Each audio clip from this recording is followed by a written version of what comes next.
আসসালামু আলাইকুম, কেমন আছেন? আশা করি সবাই ভালো আছেন। শুভ সকাল। হাদি ভাইকে নিয়ে আর কি বলবো, অনেক খারাপ লাগছে। আমার না, পুরো বাংলাদেশের মানুষই যাদের বিবেক আছে, আছে, তাদের সবারই খারাপ লাগছে। কিন্তু আমার খারাপ লাগার বিষয়টা একটু অন্যরকম ছিল। যেরকম আমি হ্যারে নিয়ে অনেক বড় একটা আশায় ছিলাম। কিরকম সেটা বলি।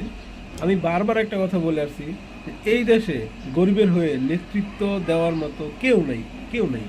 সবাই পাজারো প্যারাডো প্রোটোকল নিয়ে চলে, গরিবের কাছে যাওয়ার মতো তাদের সময়ই নাই। কিন্তু সেই তুলনায় হাদি ভাই আসার পরে মনে হলো যে না, একটা লোক আসতেছে যে গরিবের কাছে যাবে, অসহায় মানুষের কাছে যাবে, গরিবের হয়ে নেতৃত্ব দিবে। কিন্তু কি হলো সেটা? আমার সেই আশাটা অপূর্ণ রয়ে গেল।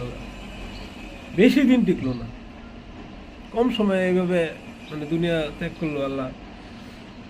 কে রে ভাই, এত ভালোবাসার মানুষটা তোরা এভাবে মেরে ফেললি? তোদেরটা খেয়ে ফেলছিল না তোদেরটা কাইরা নিছিল? আল্লাহ ভালো মানুষ বেশি দিন দুনিয়াতে রাখে না, মানুষ ভালো বলি করে। আর এখন মনে হচ্ছে ভালো মানুষ মানুষই বাঁচতে দিবে না। তা নাহলে এই লোকটার মারতে গেলে কিসের জন্য ভাই?